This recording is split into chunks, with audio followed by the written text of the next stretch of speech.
Oke, nah sebelumnya saya mau mengucapkan terima kasih sudah hadir di sesi kali ini, Study in Holland, Expectation versus Reality. Sebelumnya saya mewakili para speakers ingin mengucapkan terima kasih kepada Nufik Neso Indonesia dan Stunet yang telah memberikan kesempatan kepada kami untuk bisa mengisi sesi kali ini. Ada beberapa rules yang ingin saya sampaikan. Yang pertama, mohon untuk di-mute selama acara agar tidak ada noise yang masuk selama acara berlangsung. Kemudian agenda ini dalam 1 jam ke depan akan ada presentasi, ada sharing pengalaman dari para speakers, ada Q&A, dan nanti di akhir kita ada foto bersama. Jadi buat teman-teman, nanti bisa menyalakan kameranya, nanti kita bakal foto. Nah, jika ada pertanyaan, silakan tulis di kolom chat. Nanti di sela-sela acara akan saya tanyakan kepada para speakers.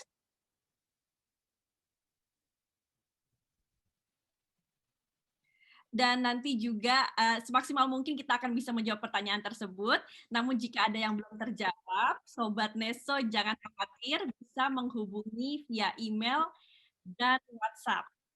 Nanti informasinya akan saya taruh di kolom chat juga. Nah, sesi kali ini akan sangat unik dan berbeda dari sesi-sesi sebelumnya, karena akan dibawakan dalam 3 bahasa. English, bahasa Indonesia, dan juga sedikit kita nanti akan belajar bahasa Belanda.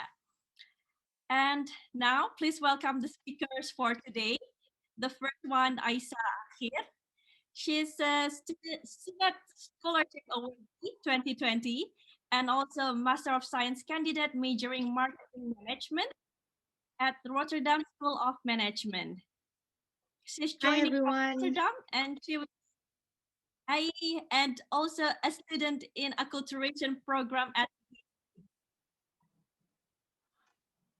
second one, Antonio Satria, or we call it Satria, Orange Tulip Scholarship Awardee 2020, and also an LLM candidate in International Business Law at Tilburg University.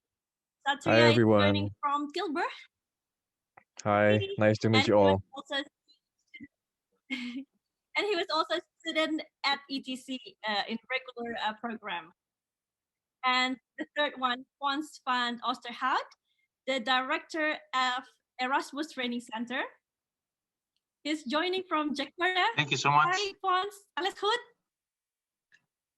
Alles goed hier, ja. En ik ben heel blij om hier te zijn. Heel goed. And I am Fira Armand, your host for this session. I received a student scholarship back in 2016. I studied financial management in Vrije University at Amsterdam. And now I'm working in ABN AMRO Bank, Amsterdam. I'm joining you all from Den Haag. And without further ado, I will give the floor to Fons. Okay, thank you so much, Vera, and I'm very grateful to be here.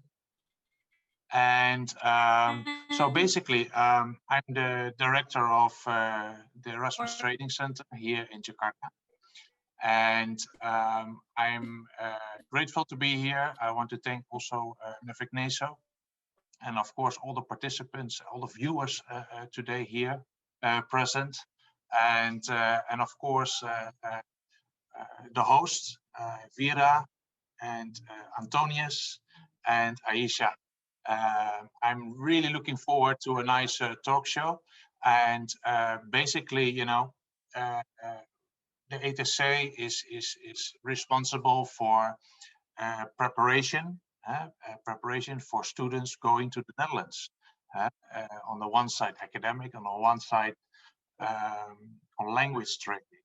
And today, I'm happy to share our program. And I guess, I hope that Vera is going to interrupt me a lot to give the floor to Aisha and Antonius. Because they are now, if you talk about reality, So they are in real time now in the Netherlands. They are in Tilburg, they are in Den Haag, and they are also, Asia in this case is in Rotterdam. So let me just share a little presentation.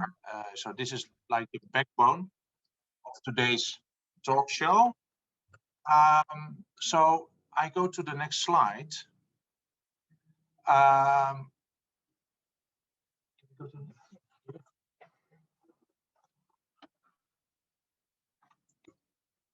Yes. So let me just start off with some fun facts about the Netherlands. Because we're talking about the Netherlands, you have all shown interest to study in the Netherlands. And we have 3 experts here studying in the Netherlands.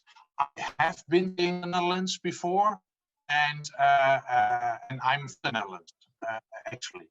And like we see here, the map of the Netherlands, and actually the Netherlands is a very small country in Europe, in the northwestern part of Europe. And compare this to Indonesia, it is such a small country. If you put Indonesia on the map of Europe, it is a huge continent that will be covered here. And let me just ask you, just for starters, to give you a question. So, how many times does it in Indonesia? Who knows this? You don't have to answer yet, but maybe Aisha, how many times do you think? Can you guys hear me? Is the audio unstable? I'm seeing everyone saying that there's an error with audio.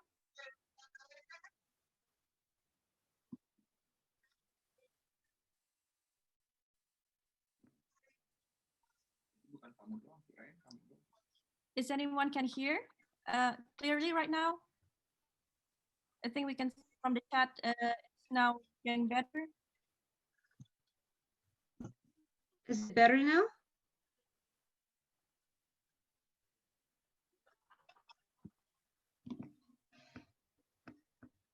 Yes, I think much better. Okay, I think we can continue the presentation. Okay, can you hear me?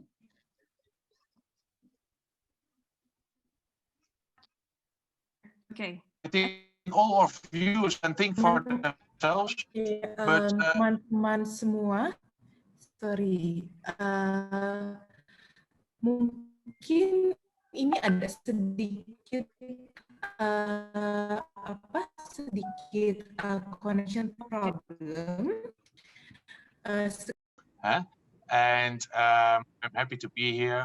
Thank you all for participating in this event. I'm very proud to be here as a representative of ATC, director of ATC, and I'm going to tell you a little bit about your possible preparation to go to the Netherlands, because you're all here to find some reality checks about going to the Netherlands and going for your study to the Netherlands. So in your preparation, I can play a role, but I think our experts in the panel, Vera, Aisha, and Antonius, can tell you a lot more about what is really going on at this moment in the Netherlands, and so did their expectations match the realities that they are facing now in the Netherlands. And of course, there are difficult times also now in the Netherlands because of the pandemic situation. So I'm very curious to hear from them what they experience now in the Netherlands. Okay, just for a quick reality check of the size of the Netherlands. It is a small country. Yes, it is a very small country. It is in the northwestern part of Europe. I guess everyone knows that. And if you see the immense country of Indonesia, that will fit from London to Moscow. It's unbelievable. And but you want to go to this little country, and we see also here Tilburg, we see Rotterdam, and The Hague.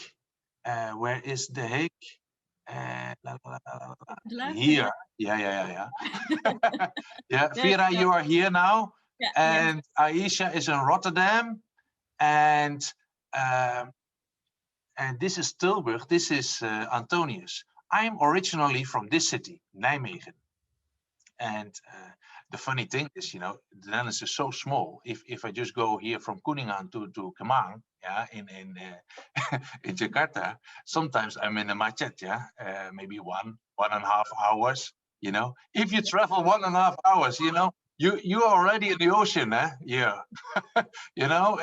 Or you end up in Germany somewhere, yeah, or in Belgium. So it's a small country, and this is just for your perception of what is the Netherlands. So this small country, how many times does it fit in Indonesia? Now I'm going to ask the question to Antonius. Antonius, what do you think? I think it's supposed to be 45, I guess. You paid good attention at school, Antonius. It is correct. 45 times it will fit in Indonesia. Unbelievable. So what is typical Dutch? And I think Antonius, Aisha, and Vera, they know this, but and they recognize this. But being on time, te laat is no option. There's no option. Being on time is a real Dutch virtue. And then you have, of course, the celebrations. Someone has the birthday party, and how does that work? So basically in the Netherlands, you congratulate everyone. Not only the birthday boy or girl. No, they congratulate everyone. And so that is a strange thing to notice. And also they sit in a circle, and if there's a cookie, if there's like a nice tray of cookies, normally in Indonesia you take 2 or 3 and then you move on.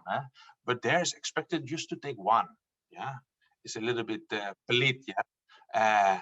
And so you're supposed to take 1, and so it has different rules. And then the small talk, if you go to the bakery or the supermarket, it's very easy to have a little talk about, hey, a small talk about the weather, yeah. Vera, what is the weather now? I make a small talk now with Vera. Vera, what is the weather now in the Netherlands? Now it's sunny. We have. Oh. Yeah, it is very rare because usually in winter it's gloomy, rainy, cloudy. But today, right now, it's sunny. And is it cold now? Yes, I think around 4 degrees Celsius. Oh, yeah.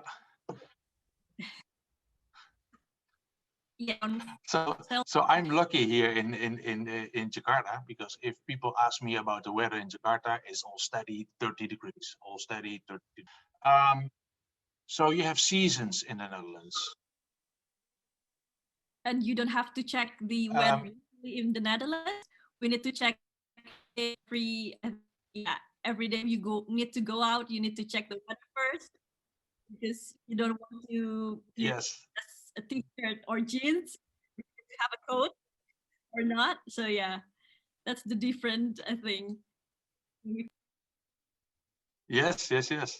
And then the Aisha, so what do you eat in the morning? Hello, can you hear me? Yeah. Yes. Yeah. Yes, I hear you. Yes, usually I would eat eggs and cheese with bread, or kaas, if you guys know the English word, the Dutch word for cheese, yes, is kaas. And then sometimes I eat hagelslag as well. So meses, kalau meses tuh bahasa Belandanya tuh hagelslag. Right. And so the food culture is a little bit different. than in Indonesia. So people eat a lot of bread. And here in Indonesia, people eat a lot of rice. But in the Netherlands, it is, yeah, we are bread eaters, so to say. What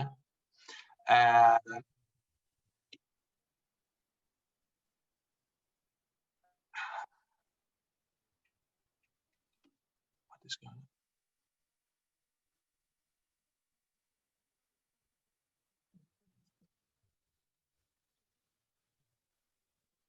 And I think we compare with the Netherlands usually cold foods, while we in Indonesia we love warm foods, maybe 3 times a day.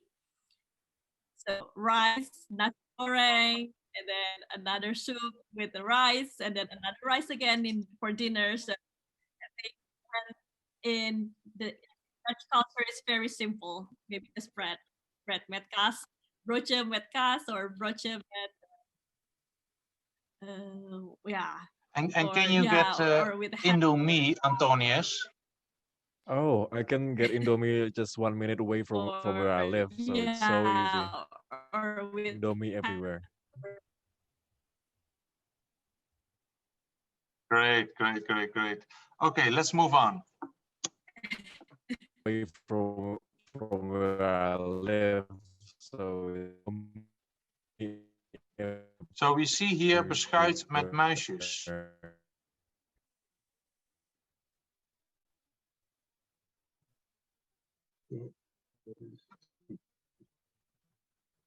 Okay, let's move on. So beschuit met muisjes is a typical, also a traditional Dutch treat when a newborn baby is there. Vira, boy or girl? Pink is the girl or the boy? Yeah, I think one of my friend also just giving a birth, and then they provide me with a biscuit when I the baby. And yeah, it depends on the gender.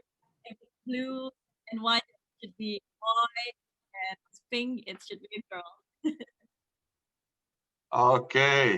Okay, let's move on.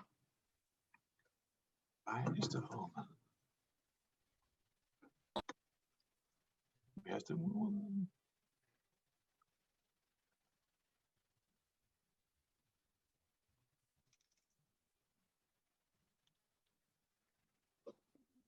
Okay, just a little bit of an intimate question here. What's up with these kisses in the Netherlands? So if you greeting someone, I think I have to go to Antonius for this one. Antonius, how many kisses? Well, that's a bit hard because normally, supposedly, if there's no corona, I think 3 normal.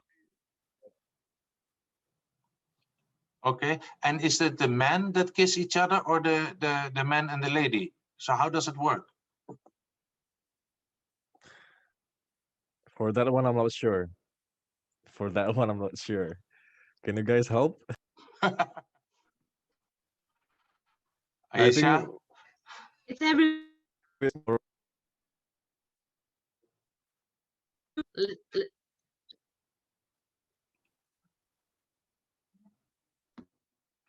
Okay.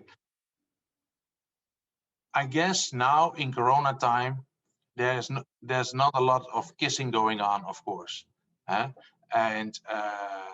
But normally it is 3 kisses, and normally between 2 ladies, and but not with men so much. And of course with men and ladies. That is okay. Now it's getting hot. Yeah. So, you know, going to another country, going to the Netherlands, and that is also one of our programs here in the Erasmus Training Center, is learning Dutch. And why is it important to learn Dutch? How would it help you? Vira, can you answer that? Okay, I think based on my experience, it will open the opportunities, especially when I just finished my master and then I'm looking for a job. Then if you learn the language, it will create more opportunities to get to landing to a job in the Netherlands. So Great. that's my experience. Thank you. Yeah, I go a little bit quicker through these slides because you can see everything back later on in our online environment. So you can just go through these slides as well. Let's move on to the next one. And it's stuck. Oh, like that. Okay. So you're perfectly right, Vera. It creates more career opportunities. So if you're ready with your already done with your masters and you apply for a zoekjaar, so to say, and then your interview will be most of the time in Dutch. So it will help you. Let's Go Dutch. Aisha, that is something for you. What is that? Let's Go Dutch. Hello, is it lagging? I'm looking at the chat. Everyone says it's lagging. Can you hear me, everyone? Yours is fine. Please. Yours is fine. That's fine. Okay. Let's Go Dutch means when you pay, then you separate. Like, I pay myself, you pay yourself.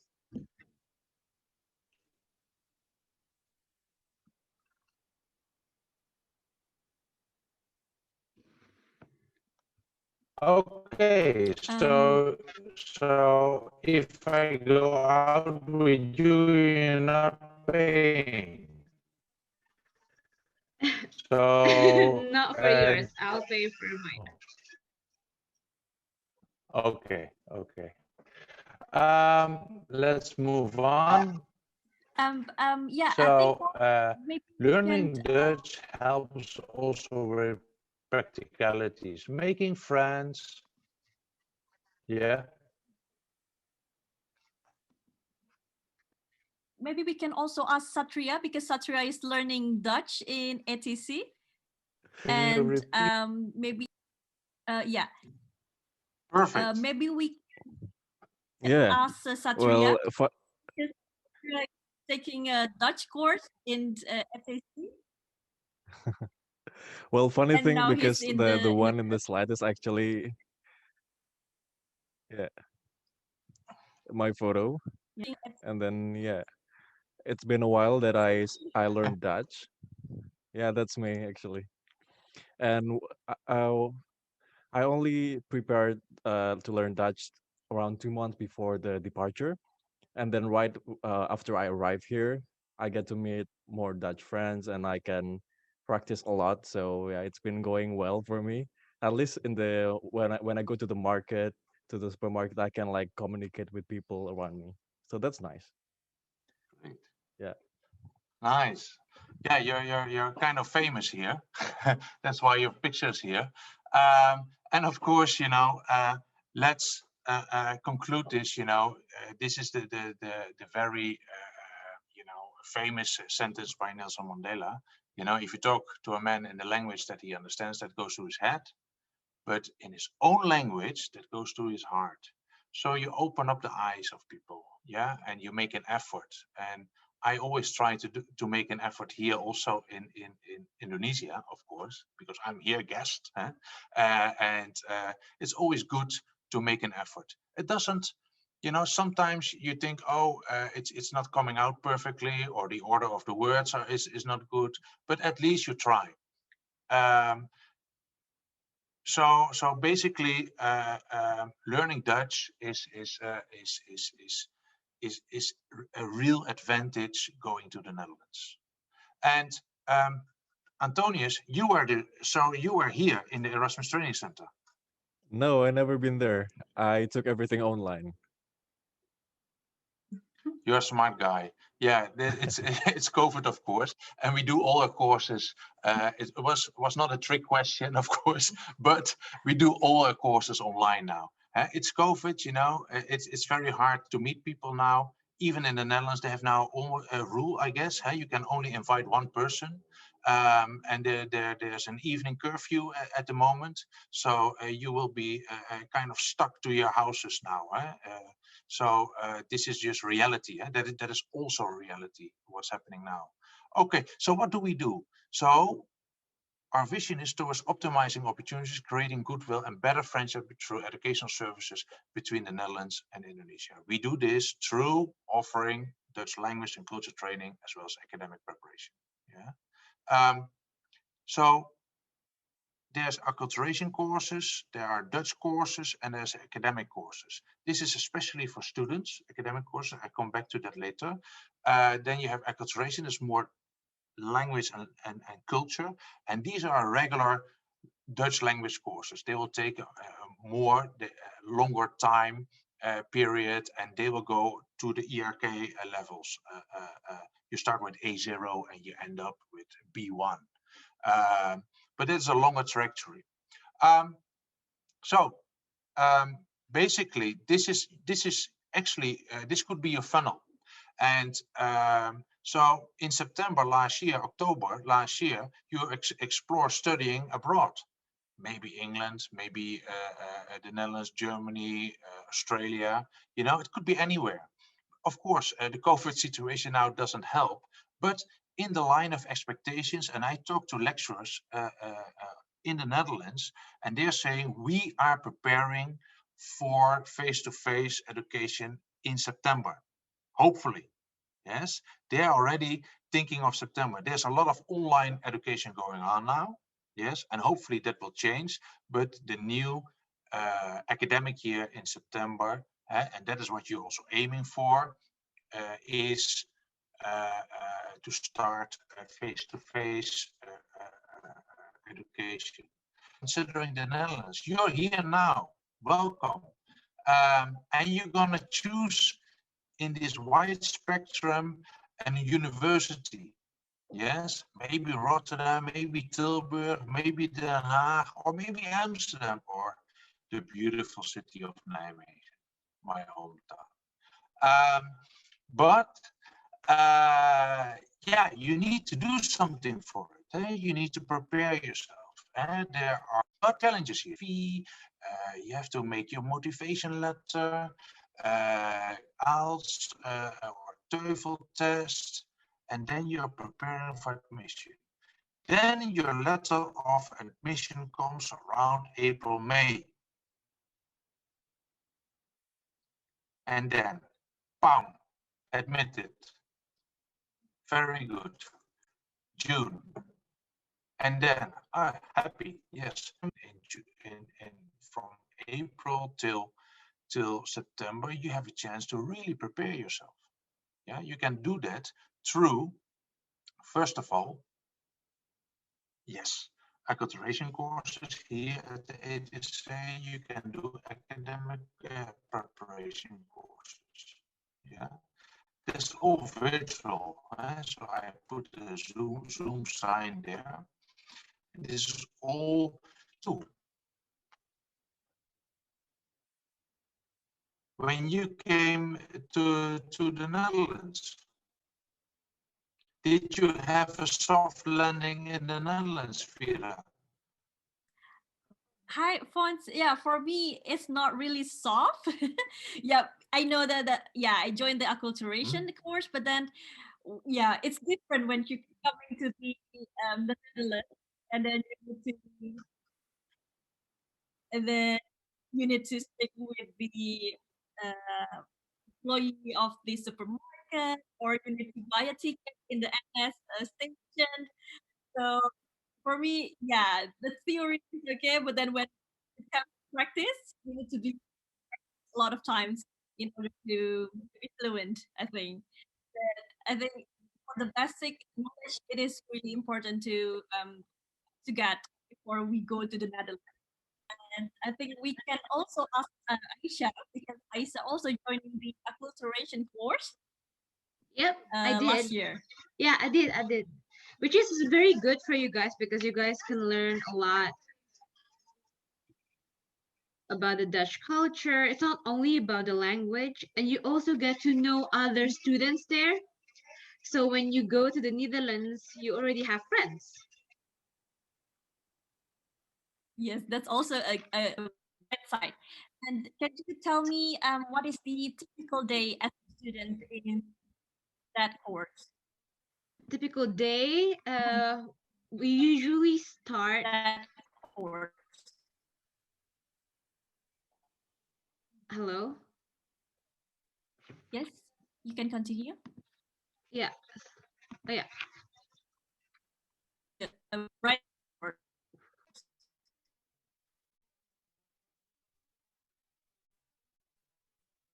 You're on mute right now.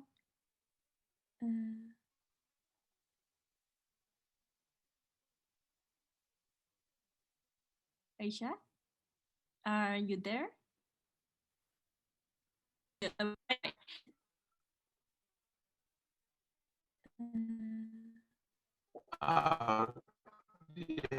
I think.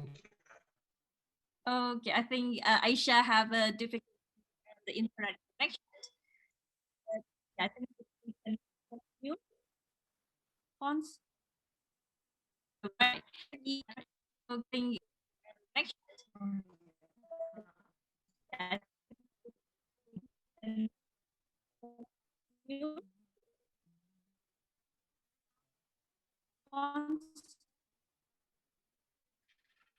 Yeah, meeting already your future friends here in Jakarta.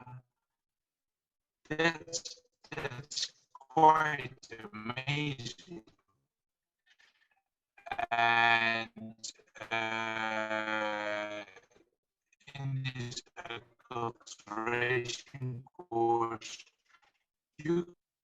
so Aisha, are you back online?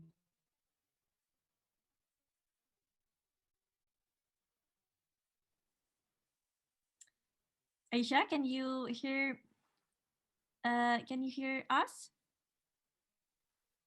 Okay, I think in the internet connection in Indonesia is not very stable right now. Are you back on?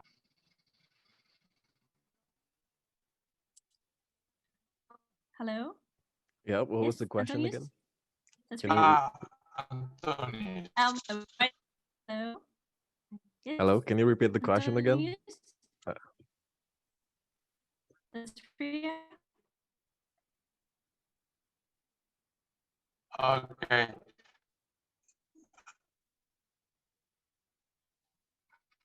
Sorry, Fons, we cannot hear you really well. Okay.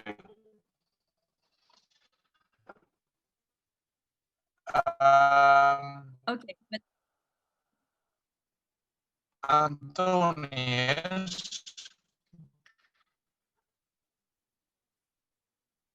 the question was,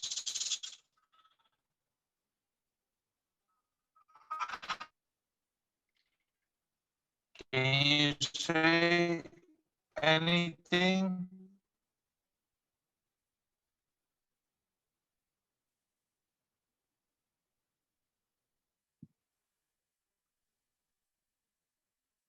Kira, I think the connection is a little bit poor. okay. Yeah, Can you it's a hear bit me? yeah, true. For us, I can for Fons, I'm hearing you very delay and a bit lagging.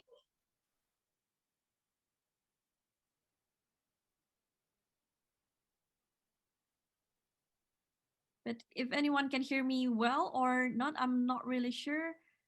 Okay.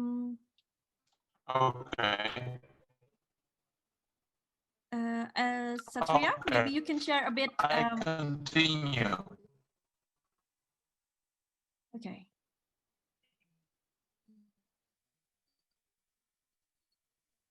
Oh, okay. Vira, do you want me to share the experience?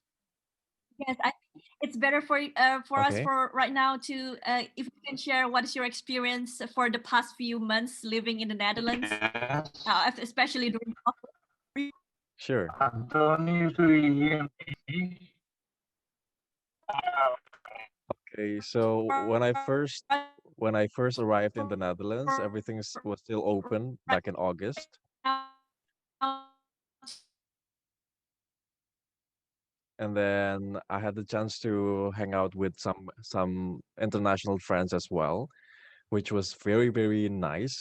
And then back in October, everything's quite went into a lockdown, the second wave, and then the situation went down the hill a bit from ever since. And then nowadays, everything's gonna start with the curfew. So I think for the upcoming days, it's gonna be a bit different as well. But it's been nice for me.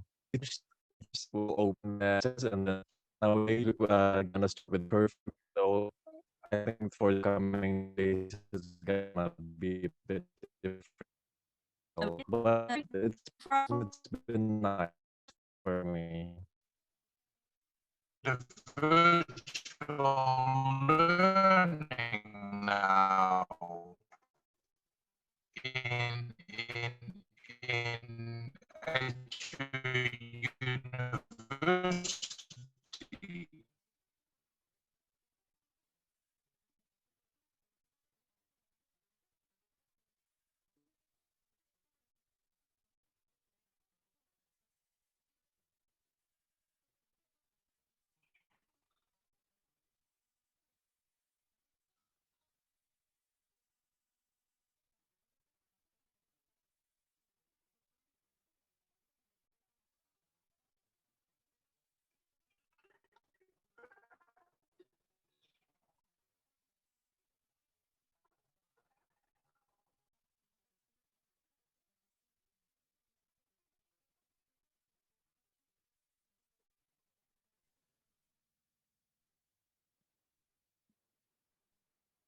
Okay, everyone, I think we are trying to Hi. to fix the connection. I hope you can all hear me well. Okay, so yeah, I can hear you well, Vira. Yeah, maybe I think it's better if we all turn off the video except you. So maybe, yeah, because the connection is not really good, but I hope it is better now. For you, it's Your voice again. is I can hear you. very clear on me, Vira, but I'm not sure. Yeah, section directly. So the people can, can type the questions, and then hopefully, yeah, we'll try to answer it. Yeah, we'll try to answer it as best as possible. How about it?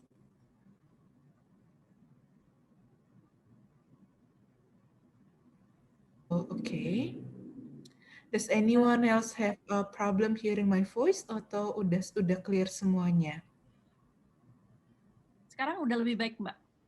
Udah It's lebih much baik better ya. now. Oke, maybe kita kita coba interaktif aja. Instead of showing a video atau misalkan slides presentation, so maybe we can just have a conversation aja gitu ya. Oh, Hopefully that would it's be getting also better. awesome. Yeah. So Okay, yeah, we can thank you. talk about the experience. Yes, of course. Buat teman-teman, terima kasih banyak udah patience, and then thank you for your updates as well in the chat, if it's lagging or not, if it's better or not. But yeah, now I think it's much, much better. So we can continue with the discussion within among us. So from Satria and Aisyah and also Fons. And if you have any question, kalau kalian ada pertanyaan, tolong bisa tulis komen chat, nanti kita bisa satu-satu bisa lihat dan kita bisa jawab juga. Nah, untuk kita tadi stop di acculturation program. ada beberapa topik yang akan cover dalam program ini. Ada tentang education, ada geography, ada medical treatment, work and income, daily life, and about history of the Netherlands as well. And maybe we can ask you response to give it maybe some hints or some example about this program as well.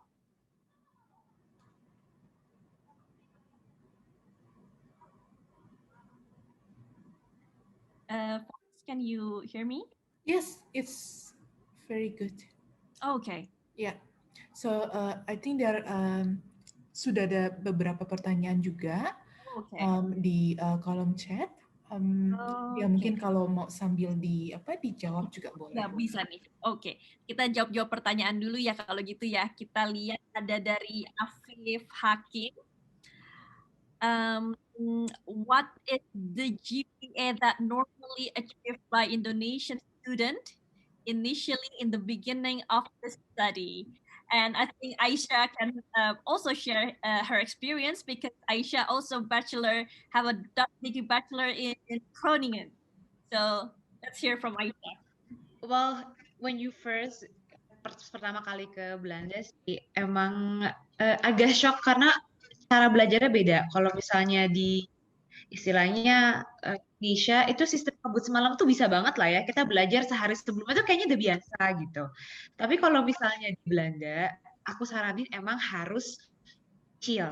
Karena kalau misalnya nggak nyicil, paling nggak sebulan sebelumnya, wah itu materinya bener-bener banyak gitu. Jadi normal kalau misalnya istilahnya kalian di semester 1 tuh normal banget gitu. Itu bukan sesuatu yang harus jadi ketakutan kalian. Tapi kalau misalnya as you guys go on, kalian akan tahu culture belajarnya seperti apa dan itu pasti akan increase kok. Pasti jangan takut gitu karena aku udah lihat banyak teman aku juga yang extend misalnya. Jadi emang lebih harus ber-effort aja gitu. So far gimana nih Aisyah sama Satria? GPA masih aman? Gimana ujian-ujian online? Aman, ini masih aman. Aman, alhamdulillah. Alhamdulillah. Nah gimana nih? Ada nggak sih gimana rasanya kuliah lagi during COVID gini? Terus mungkin interaksi sama teman-teman juga nggak bisa terlalu banyak langsung ketemu langsung ya? Mungkin ngerjain kerja kelompoknya juga online ya? Iya, semuanya online. Iya, semuanya online.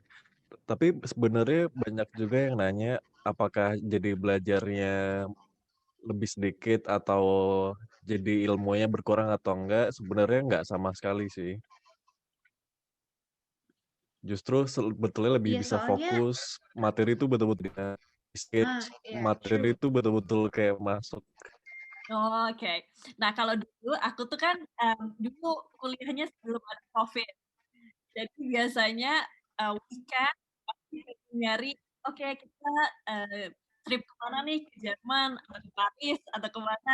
Pokoknya pengen traveling. Tapi karena sekarang lagi COVID, kita nggak bisa keluar border, jadi mungkin lebih fokus lagi.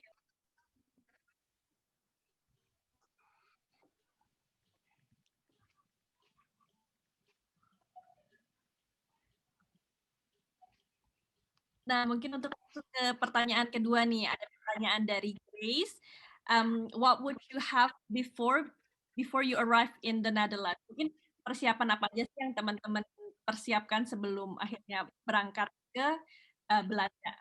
Mungkin dari Aisyah bisa di-share? Sebelum ke Belanda sih emang kalau secara dokumen ya jangan lupa buat sekarang harus test course dan nggak cuma COVID tapi juga the swab and the rapid itu wajib banget. Terus habis itu akta kelahiran juga jangan lupa buat di translate. Itu ada beberapa municipality yang memang butuh ketika kalian daftar, kalian akan tinggal di sana, itu butuh akta kelahiran. Gitu. Kalau misalnya soal baju, nggak usah bawa banyak-banyak, soalnya baju Indonesia, baju dinginnya tuh kurang, menurut aku sih kurang anget gitu. Mendingan beli di sini aja. Dan juga banyak tempat-tempat murah buat beli kok, kayak ada namanya Primark. Itu murah banget kalau kalian beli. Jadi jangan beli di Indonesia, mendingan beli di sini aja. Kalau untuk barang ya. Terus abis itu kalau misalnya untuk makanan ada namanya supermarket Asia. Itu Oriental, jadi kalian bisa beli Indomie, sambal ABC aja di situ juga ada. Jadi nggak usah khawatir soal makanan, juga nggak usah bawa banyak-banyak, nggak apa-apa. Kecuali kalau kalian pengen bikin rendang bawa dari Indonesia, gitu. Cuman memang harus hati-hati karena kadang suka ada random check kalau buat bawa makanan. Betul banget. Tapi sebenarnya agak kaget juga waktu awal nyampe di sini.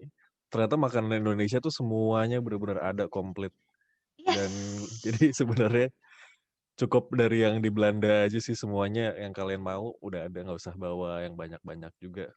Jadi Gitu. lebih ke persiapan dokumen sih, lebih tepatnya. Iya. Lebih baik persiapan yang esensial aja.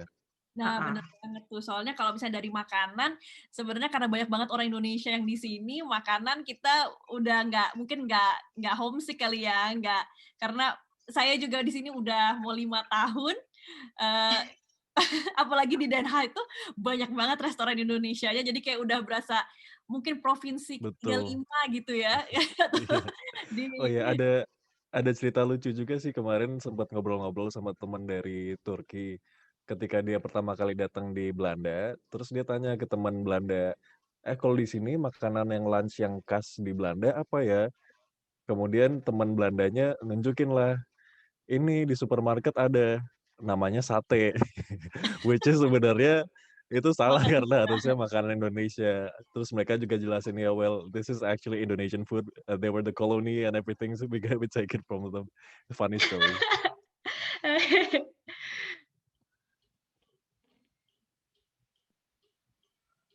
Nah, oke. Nah, kita masuk lagi yuk ke pertanyaan yang berikutnya. Sebenarnya ada nggak nih challenge selama, ada dari Christine nih pertanyaannya, ada nggak challenge selama menjalani masa perkuliahan dan bagaimana kalian bisa mereduce challenge itu atau men-solve dari challenge tersebut? Kita mulai dari Aisyah ya. Gimana Kak challenge? Ada nggak tantangan-tantangan dalam perkuliahan gitu yang menurut kamu penting buat teman-teman Indonesia tahu, dan gimana kamu bisa menyelesaikan tantangan tersebut gitu? Mungkin tantangannya adalah kalau kalian nggak tahu nih, kadang kan kita juga mungkin kurang paham sama materi kuliah, itu jangan malu bertanya ya. Karena kalau di Indonesia kayaknya kadang kalau dosen nanya ke kita ada pertanyaan, semuanya diem sekelas. Kalau di Belanda itu jangan malu bertanya karena nggak ada pertanyaan yang istilahnya stupid question tuh nggak ada. Dosen dan teman-teman itu tuh kalau emang di kelas, kalau emang mau diskusi, terbuka aja gitu. Jadi emang I think the challenge is that kamu harus bisa speak up kalau emang kamu nggak tahu gitu. Jadi and that ketika kalian belajar itu please banget. Ini aku karena udah pengalaman gitu. Belajar dari awal gitu. Jangan sistem kebut seminggu, sistem kebut semalam. Aku nggak recommend sih gitu. Oh iya, So that's the betul. challenge Betul sekali. actually.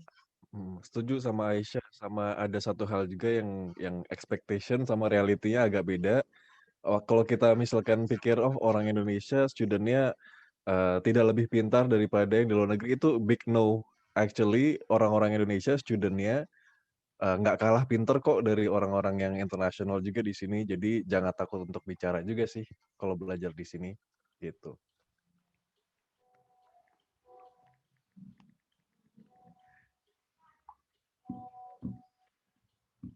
Oke, thank you ya atas jawabannya. There is one question for Fons. Are you there?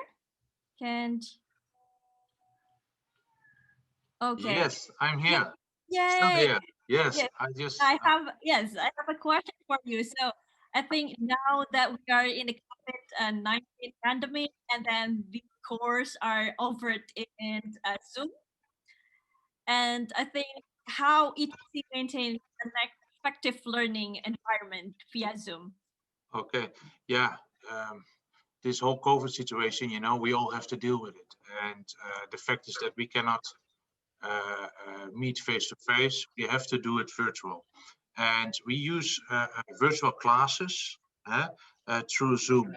We maintain small groups, so individual attention for students is much bigger. And there is a good system that we use, and you will get your books sent to your house. And we share all kinds of PowerPoints, you have breakout rooms. So we simulate the real situation. Is it ideal? No, you also know that. But do people learn? Do students learn? Yes, indeed. And we have also experts from other universities also helping us. And also in our methodology, we work alongside them. And together, we managed to have great classes here at ETC, acculturation on the one side, and I hear a lot of TLC, teaching and learning climate in the Netherlands. It's not the tender love and care, but it's TLC. It is teaching and learning climate. And in our academic course, for example, we stress that situation, and you have real-time lecturers from the Netherlands zooming in, through Zoom, and they will tell exactly the situation. What are the do's and the don'ts?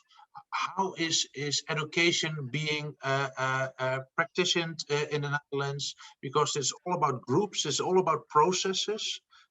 What is your role in the process?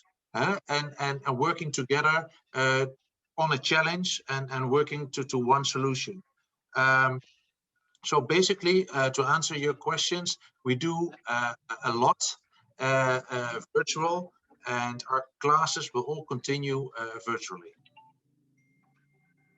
Okay, that's a relief also for a prospective student, because they know that Erasmus Training Center are giving their best to give a very good program. And I think in the bright side as well, so people, our students from all over the world or all over Indonesia can also join the program, because the program is online, right? And I think I have another question for you, Fons. You know that you live in various countries, and maybe you had also an experience of a culture shock in a new country, and maybe you have some personal tips and tricks for the viewers in here if they're facing a culture shock.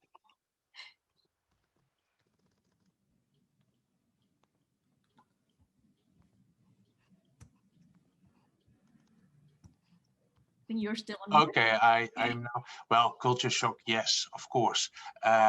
You go to a different country, and then you sit in, for example, one experience in Nepal, having food there, and I don't see any spoon or fork, but you still have to eat.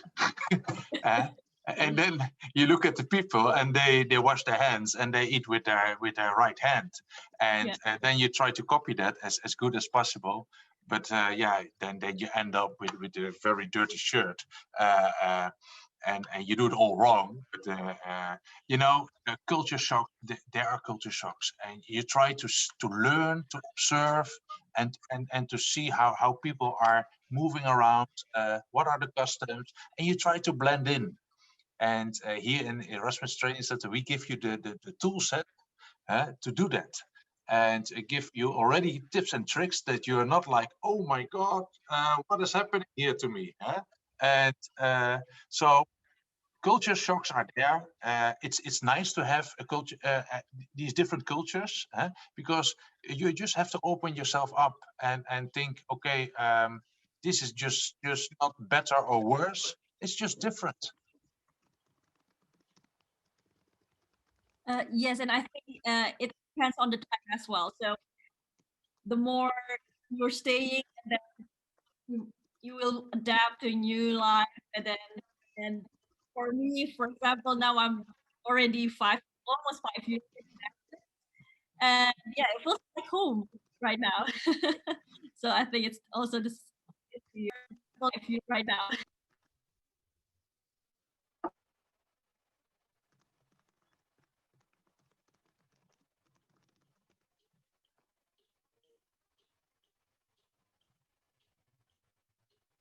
Okay, I think this is 11, so we are almost the end of our session.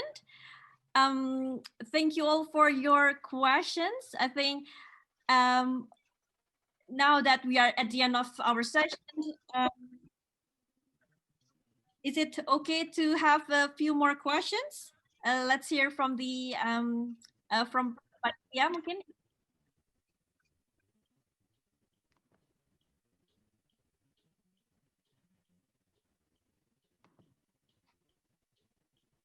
From Patia mungkin. Okay, so I have received a confirmation, dapat informasi katanya kita masih tanya jawab dulu karena ada gangguan koneksi, bisa lanjutin lagi. There's a question for Satri dan Isabila, gimana nih sistemnya kuliah S2 di Netherlands sama mungkin S1 di Indonesia? Apakah sama juga ada presentasi, bikin PowerPoint, kerja kelompok, ataukah lebih balik? Ataukah lebih balik?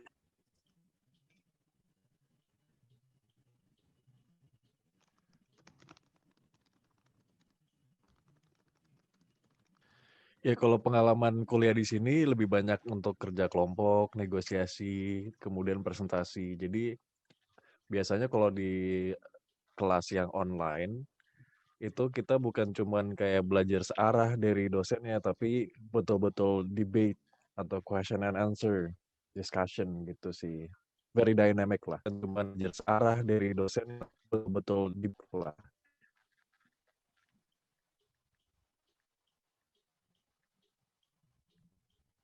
Oke, jadi memang kalau di sini lebih interaktif ya.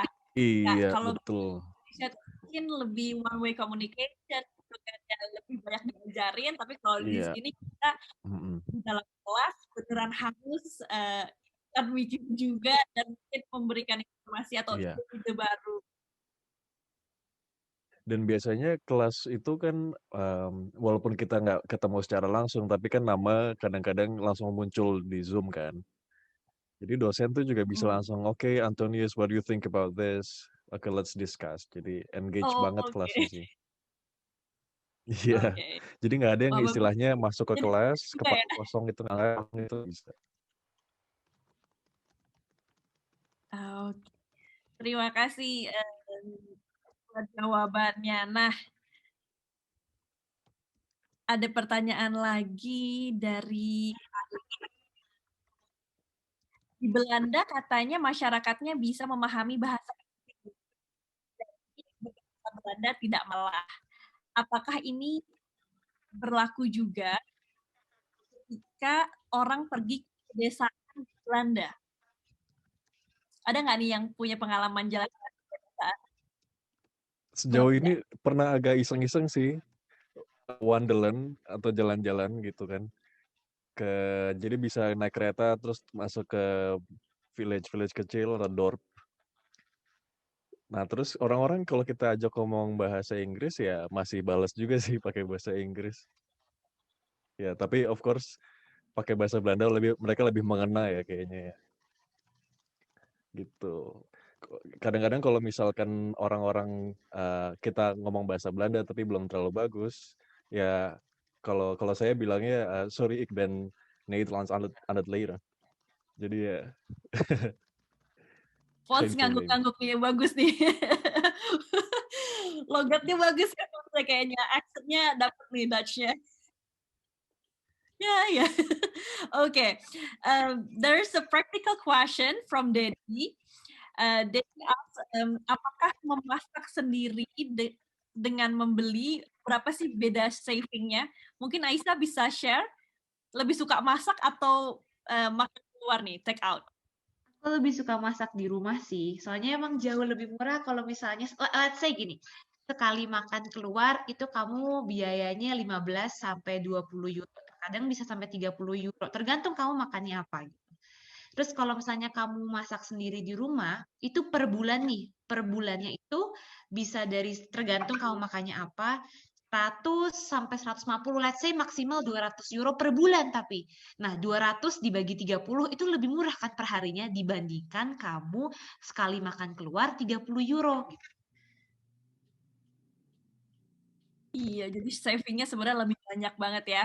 Tapi Iya. ya benar, tapi kadang-kadang tuh kalau misalnya aku kerja nih contohnya, atau kalian juga mungkin lagi ada ujian, kadang-kadang kita nggak sempet masak, jadi ya at some point sometimes kita juga pengen nge-treat, jadi pengen makan enak juga, kadang-kadang kita take out. Makanya tuh sebenarnya kan banyak ini ya Kak, catering ibu-ibu Indonesia di sini kan.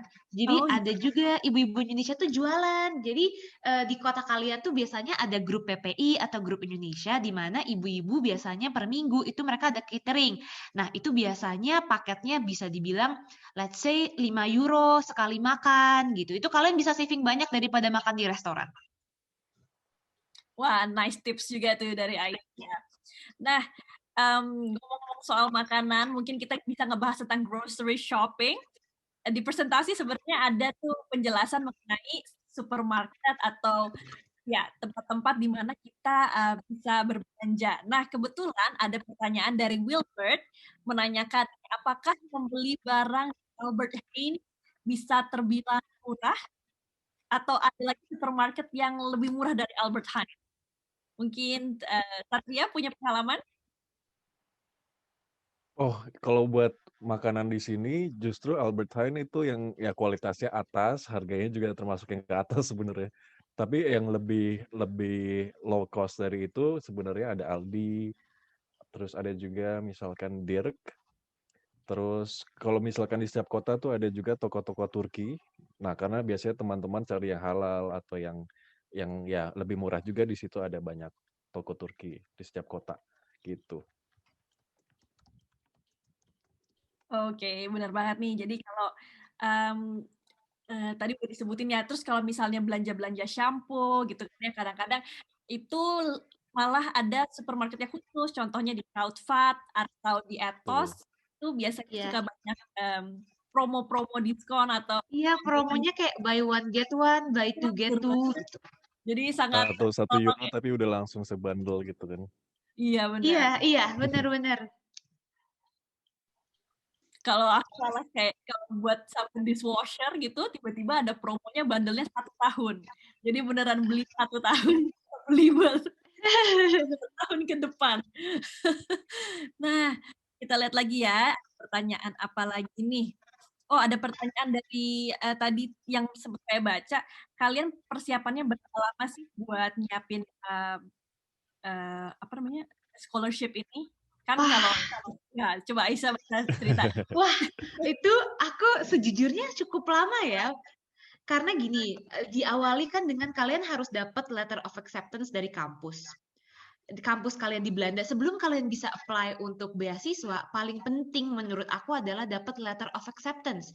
Di mana ketika kalian mau apply buat letter of acceptance untuk dapat itu, kalian juga harus kirim ke Belanda istilahnya ijazah sama transkrip kalian yang udah dicap basah.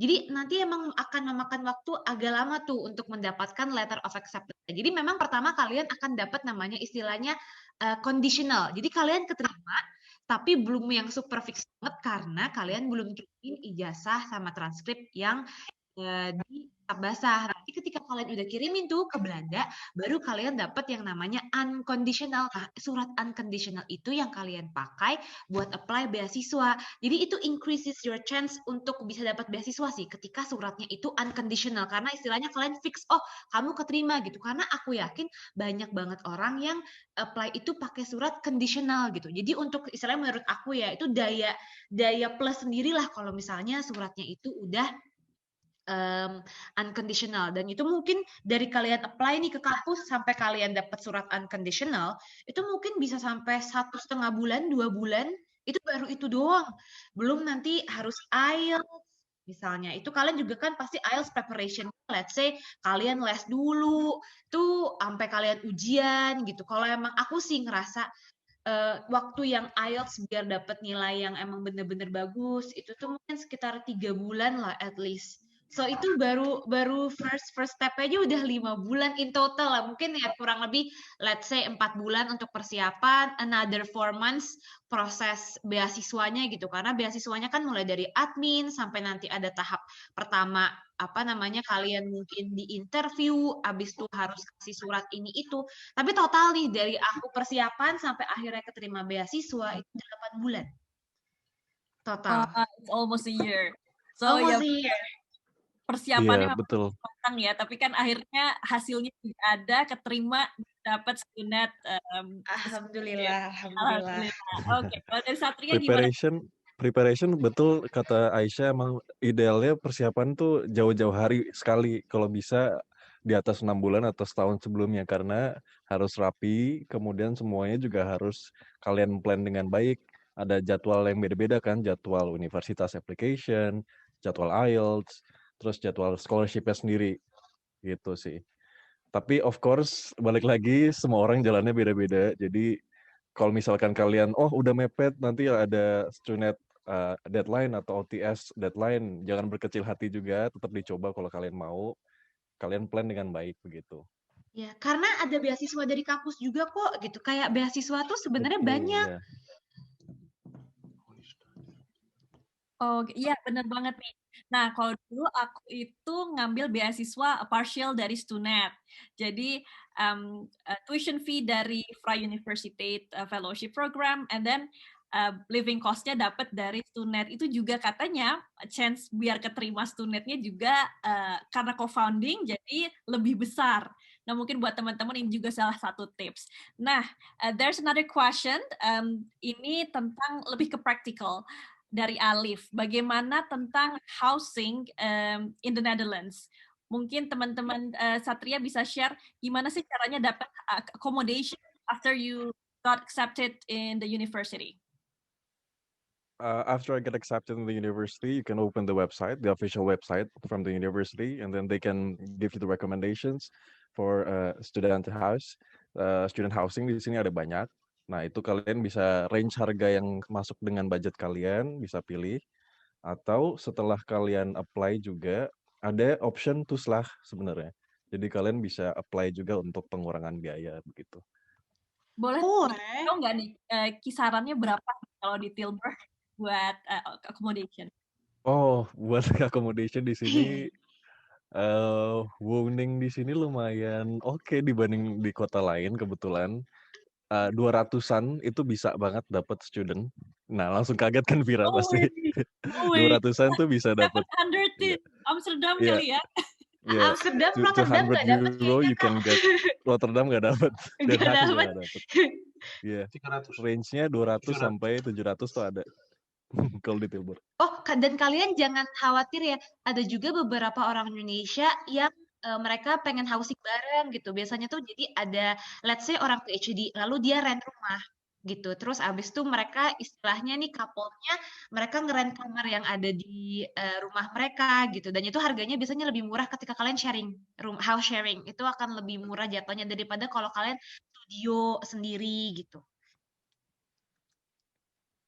Oke, kalau dari Indonesia berapa nih range harga di Rotterdam?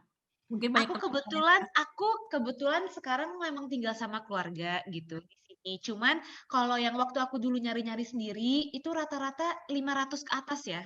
Rata-rata kalau di Rotterdam 550. Oke, iya benar. Memang iya tergantung. Jadi akomodasi itu juga tergantung dari fasilitasnya isinya apa aja, apakah ada atau ada misalnya kamar mandi di dalam gitu kan ya, atau ada common room-nya atau enggak, atau studio biasanya juga lebih pricey. Nah, kalau buat pria susah nggak sih sebenarnya dapat housing di Tilburg? Housing di sini iya cepet-cepetan ya dapatnya dan cepet-cepetan ya. Iya, karena ada rekomendasi dari teman yang tahun lalu atau tahun-tahun sebelumnya, terus dikenalin, nah itu bisa dapet. Jadi biasanya mereka kayak kontak, saya punya landlord nih, terus mau di-tag-in nggak tempatnya untuk misalkan kalau mau masuk September intake gitu. Jadi, tapi of course semuanya itu tergantung dari awal kalian prepare LOE, penerimaan beasiswa, baru setelah itu kalian bisa plan untuk kuning tempat tinggal. Oke, nah itu tipsnya ya. Nah, ini ada lagi pertanyaan yang practical juga. Jadi kan biasanya memang kalau kita kuliah, kita butuh buku atau literatur. Gimana kalian, apakah harus buku dari Indonesia, ataukah ada di perpus, atau kalian harus beli? Nah, gimana nih? Mungkin dari Aisyah bisa share pengalamannya. Kalau dulu memang enaknya kan bisa ngambil di kampus ya, kampus tuh bisa meminjamkan buku gitu. Cuman jangan dicoret-coret, dibalikinnya harus tetap bersih ya teman-teman. Terus illegal, bisa dibilang illegal ketika kalian fotokopi ala-ala Indonesia gitu. Kalau Indonesia kan kita kadang punya library, kita fotokopi gitu. Sebenarnya boleh aja kalau kalian mau, tapi jangan ketahuan lah istilahnya gitu. Sebenarnya lebih baik jangan. Kalau mau beli, kalau emang kalian istilahnya pengen buat dicoret-coret, beli. Dan nggak usah khawatir soal aduh pasti mahal ya kalau beli. Banyak anak-anak yang tahun sebelumnya tuh suka jual jauh lebih murah, jadi beli buku second hand aja. Nah, di Facebook itu biasanya suka ada anak-anak yang previous years atau yang mungkin satu angkatan di atas kalian lah, itu suka jual-jual gitu. Jadi di kota biasanya tuh tiap kampus itu punya asosiasi student yang emang jual-jual second hand book. Nggak cuman buku official juga biasanya kampus ada, tiap kampus punya situs, istilahnya situsnya masing-masing buat beli buku, tapi juga student association di kampus biasanya menyediakan second hand book yang kalian bisa beli gitu. Tapi kalau untuk sekarang karena lagi COVID gini, rata-rata kita emang nggak pakai buku ya, kalaupun buku download online or bisa juga nyari-nyari di istilahnya tiap kampus tuh punya library-nya, kalian bisa cari literatur secara gratis dengan student account kalian gitu. Gimana kalau Kak Satria? Betul, di perpus tuh useful banget buku-bukunya, kalian bisa pinjam. Tapi ada tips juga nih sebenarnya, kalian bisa pakai namanya bol.com. Itu kayak Tokped-nya kalau di Indo mungkin ya, maaf menyebut merek. Cuman ini useful banget buat student sebenarnya. Nah, kalian bisa cari tuh kayak misalkan buku kalian mau cari tentang legal studies misalkan. Nah, kalian tinggal search aja kayak di websitenya itu.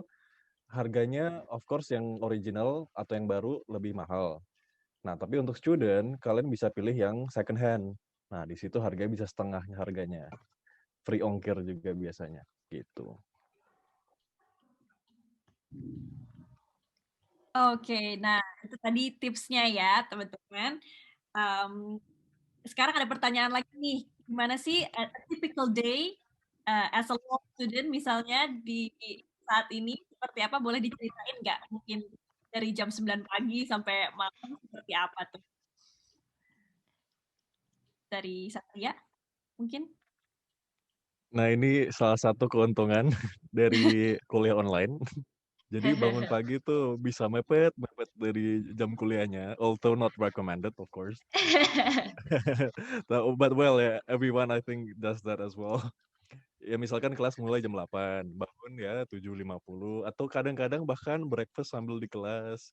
Although that's not an ideal student ya. Tapi plus poinnya di sela-sela kalian bisa istirahat lunch, kalian bisa masak, terus balik lagi ke depan laptop dan lanjut belajar gitu. Oh, do you need to turn on your camera kalau lagi sesi pembelajaran? Ya? Well, yeah. Well, if you want to, mungkin beberapa dosen lebih rekomen kayak ayolah buka kamera gitu. Di encourage untuk buka kamera karena katanya kayak ngomong sama tembok kan, kayaknya aneh gitu ngomong sendirian ya. Gitu. Yang lain semuanya sama mati. Black Mirror katanya. Iya bener. Cuman emang apa namanya sometimes nggak harus kok, nggak diwajibkan gitu. Kalau emang kalian let's say kayak Kak Satria sambil sarapan gitu, nggak harus dinyalain juga nggak apa-apa. Iya, soalnya aku juga pernah dengar katanya kalau di Indonesia katanya nyalain kamera itu kayak hampir sama dosennya gitu kan. Ternyata di sini juga ada juga ya sebenarnya dosen yang pengen berinteraksi langsung ngelihat langsung student-studentsnya walaupun via web. Iya. Kayaknya dosennya feel more motivated kalau lihat muka-muka students-nya gitu di sini. Yeah, actually that's true. That's true. That's what they say.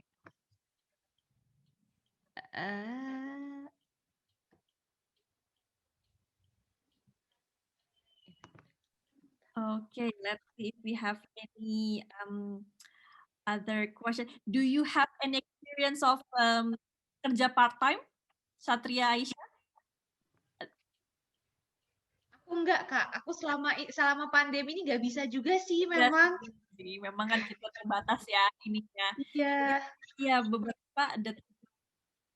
Iya, beberapa. kebetulan belum pernah, cuman banyak juga sih teman-teman di sini yang karena banyak juga yang dengan biaya sendiri atau biaya parsial beasiswa, jadi mereka akal-akalinnya dengan ya udah di sini partial, apakah thuisbezorgd atau kayak nganter-nganter makanan atau kerja di restoran misalkan, banyak yang kayak gitu. And it's possible as student as well. Nah, benar. Jadi kalau nggak salah ada maksimum karena kita bukan non-Indonesia, jadi ada maksimum bisa kerja part-time itu tidak bisa terlalu banyak hours-nya. Dan kalau dulu saya juga nggak kerja part-time karena menurut saya belajar di kampus sudah menguras energi, gitu kan ya, kita harus fokus belajar. Jadi waktu itu sempat nggak kepikiran lagi buat nambah kerja part-time. Gitu. Nah, let's see if there's any other questions. Oh, ada pertanyaan. Apakah kuliah di Belanda berarti menggunakan bahasa Belanda? Apakah kuliah di Belanda sudah pasti pakai bahasa Belanda? Iya, benar. Ini Apakah during the class atau? During the class. Oh, during the class. Kebetulan kelasnya internasional, jadi karena nggak semua orang di kelas juga orang Belanda, jadi ada yang orang Turki, orang India, That's true. orang Poland, ya. Yeah. So, then most of them actually speaks English karena mungkin kan ketika kalian requirement untuk masuk kampus kan harus nilai IELTS tertentu gitu. Jadi emang international environment. So don't worry, you don't really need to be able to speak Dutch yang kayak lancar banget gitu. Itu lebih untuk keseharian kalian aja sih ketika ke supermarket atau let's say kalian papasan sama orang di luar gitu. Itu normal banget ketika kalian papasan sama orang, kalian sapa, at least say hi or something gitu. Nah, benar banget. Dan tahu saya 90% dari master program yang ada di Belanda itu menggunakan bahasa Inggris. Jadi memang banyak sekali program-program yang kalian bisa apply dan memang tidak required untuk bisa menggunakan bahasa Belanda. Tapi memang kalau harus bahasa Belanda mungkin juga ada level tertentu ya. Mungkin nanti dari teman-teman ETC bisa memberikan informasi lebih lanjut mengenai hal tersebut. Oke. Nah, kita we are at the end of our session. Buat teman-teman yang pertanyaannya belum dijawab hari ini, tadi di chat sudah saya informasikan kontaknya bisa menghubungi Nufiknes Indonesia melalui email ataupun WhatsApp. Dan untuk program-program dari Erasmus Training Center bisa langsung hubungi juga melalui email ataupun WhatsApp. Nah, I will give the floor to Fons for closing statement.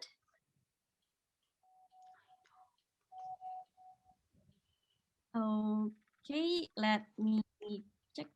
Okay. Now, yes. Yes. Sorry. Okay. Okay. Well, you know, I think a lot of very valuable expectations were shared by the participants, and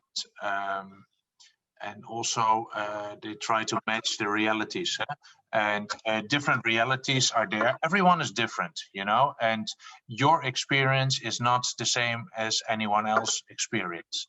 And I think if you look at the population of Indonesian students in Netherlands, you are there with over 1,000 young Indonesian students. And you have PPI, so you have a lot of lifelines that will get you through it. But it's for the preparation. It's important to be on the ball and to be prepared for what's coming. And I think you can make a really good start of your adventure because that is what it is. And I think personally and also professionally, professionally in the sense of studying, I think it's a wonderful, I think you can look back at a very pleasant time and making so many friends and making memories, so to say. And we are here at HSA to assist you. If you choose for us, we do our best to really prepare you and give you a reality check on your expectations. But of course, and I'm a little bit jealous of Antonius and Vera and Aisha, of course. They are in the Netherlands, and so I haven't been in the Netherlands now for the last 1.5 years because of COVID, and I'm a bit busy here, of course.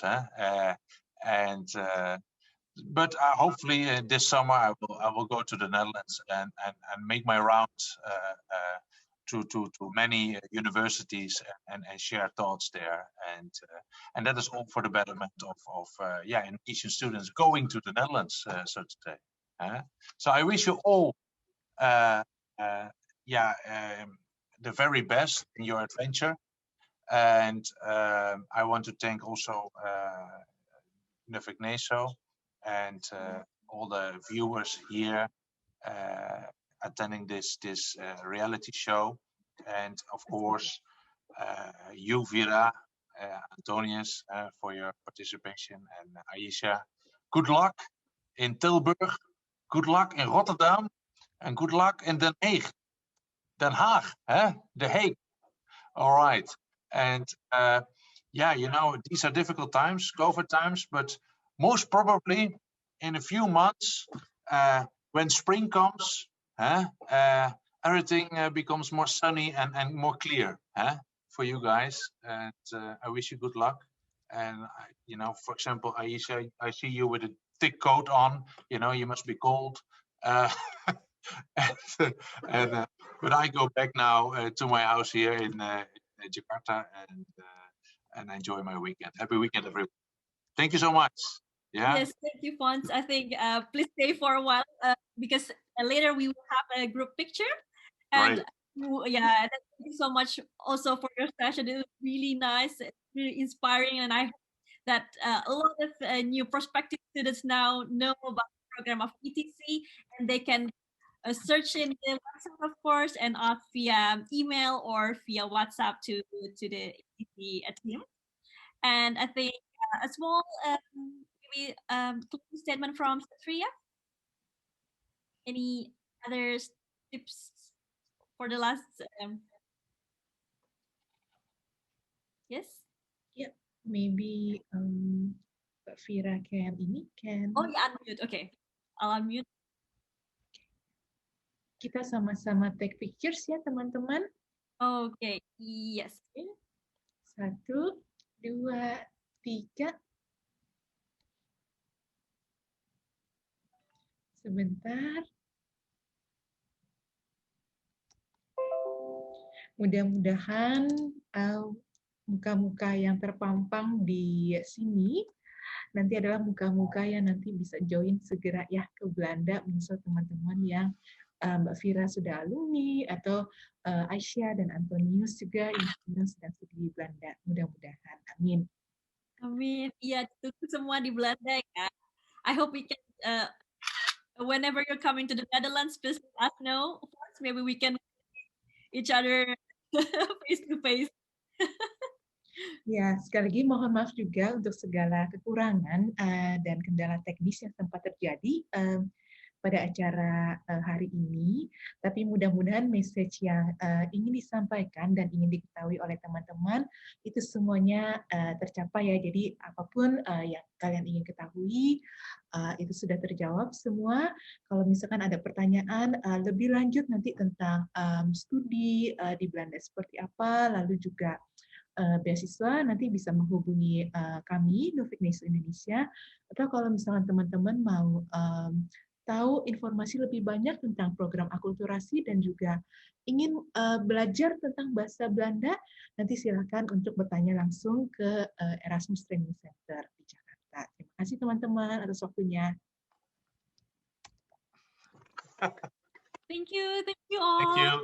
Thank you for Good the luck, ya. speakers and Novik Neso Indonesia. Thank you so much. And Thank until next time. you. Thank you all for your time. Thank you. Thank And you. see you Nice soon. weekend ya. See you soon. Have a nice weekend. Bye. Thank you.